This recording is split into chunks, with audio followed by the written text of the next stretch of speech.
In the next couple of minutes, I'm going to show you what it actually takes to have good performance according to Jeff Bezos. So there's 3 things we're going to talk about today, and stay tuned and we're going to blow your mind. So the first thing you need to understand is KPIs according to Jeff Bezos, right? After, hearing about his most well-adapted, most well-known principles is growing your business, right? So if you look at the 80-20 principle, right? 20% of inputs give you 80% of results, Pareto's principle. So there's 20% of KPIs that give you 80% of the results. And if you were to just subtract those 3 KPIs, it's actually going to get you most of what you're looking for. And the data is going to be clearer than ever. So you got to ask yourself, for you, like, what is that data, right? And why is that important? The reason that's important, because unless you like having bad performance, unless you enjoy high CPMs, extremely expensive cost per leads, or, you enjoy just like spending money and burning it, just like on fire.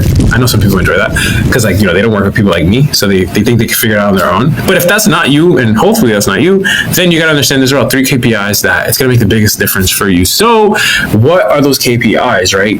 That's a good question. So number 2, the 3 KPIs that I believe when you are marketing, and every department is different, right? And maybe if you're tracking, operations, that's different KPIs. If you're tracking marketing, it's different KPIs. If you're tracking sales, it's different KPIs. So for me, the top 3, right? Boom, top 3.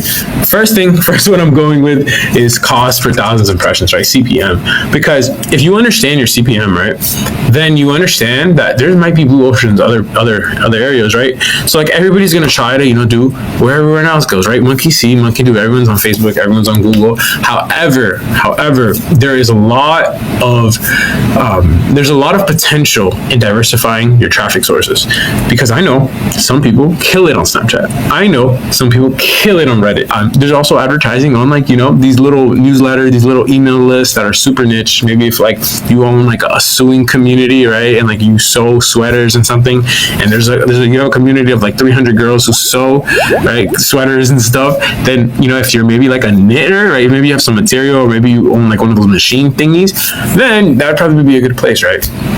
Even though there's less people, the quality is higher, so you'd actually get more results because they're really intentful, right? So and that leads me to number 2, cost per action, right? So maybe the cost per thousand, maybe maybe it might cost you $200 to reach 1,000 people, but right, on Facebook, you may get it for $10, $20 per 1,000 impressions. However, let's say you're advertising on a newsletter, like I just mentioned, right? And then, it costs you $200 for an ad, but the cost per action, if it's on Facebook, goes from 80 to the cost per action on this newsletter is $10, which, let's say the action, right, is to book a call with you, or maybe to buy your product, right? Maybe it only takes $10 for them to purchase in terms of what you spent. So if you spend $200, cost per action is $10. That means you got 20 conversions, right? If that's leads, if that's e-commerce sales or whatever, then it's actually worth it because the cost per action comes out, right? And that leads me to the last metric. And the only way you're ever going to know if the CPM and the CPA is really worth it is if you understand ROI, return on investment. Nobody cares how much something costs in terms of reaching 1,000 people, and nobody cares how much the cost per action is if it's unprofitable. So once you understand these 3 metrics, it's a story that is being told, right? It's a story of, okay, the traffic source is this expensive, but we can expect that cost per action or cost per conversion is this much.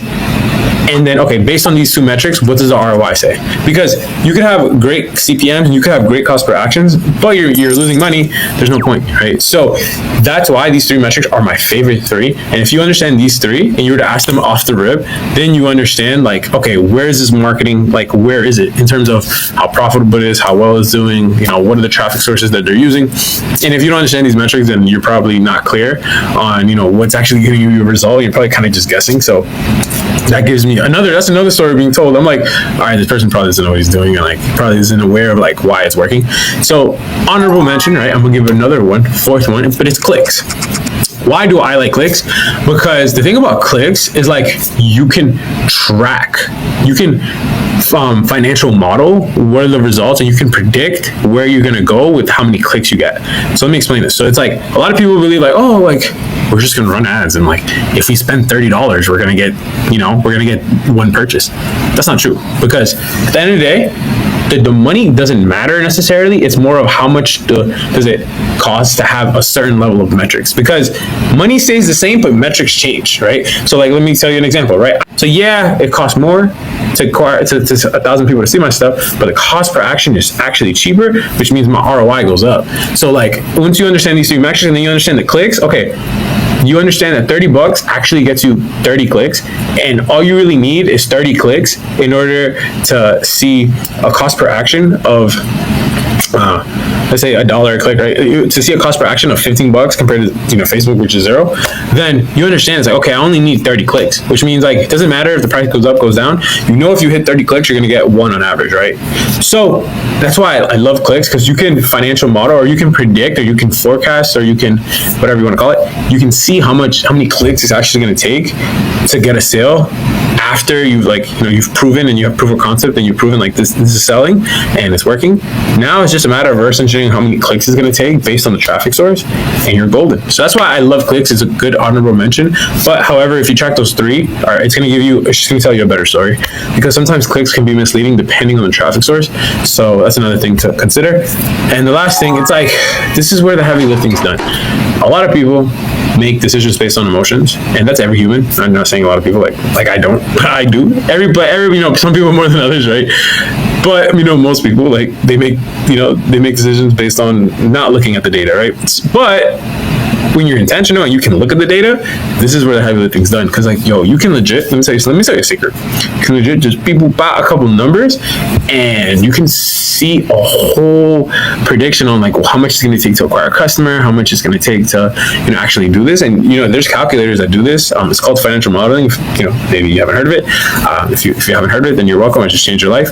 Because once you understand how to create a financial model calculator, and you can understand the benchmarks that actually go into like, okay, what is it going to take in terms of inputs to get this output, then you can just legit type in a couple buttons into that calculator. And the fact that you already did it once, the heavy lifting's done once, you can work with probably an accountant that can make these type of calculators on Google Sheets, then or Excel, Microsoft Excel. And boom, now you have a whole calculator that's going to be able to like tell you how much your business is going to produce based on the inputs you give it, and you can change the inputs. So that's super easy to do. A couple clicks, and it's going to change your life. So the reason being is because you're going to be able to predict, what it's going to take to get, how much it's going to cost for that thousands of impressions based on the data you already have. Because you can only judge database once you already have it. You can't judge other people's data because like it's not you, so it doesn't really count. But once you already run a couple tests and you got the data, now you can see like, okay, this is what we predicted, this is how much we were off.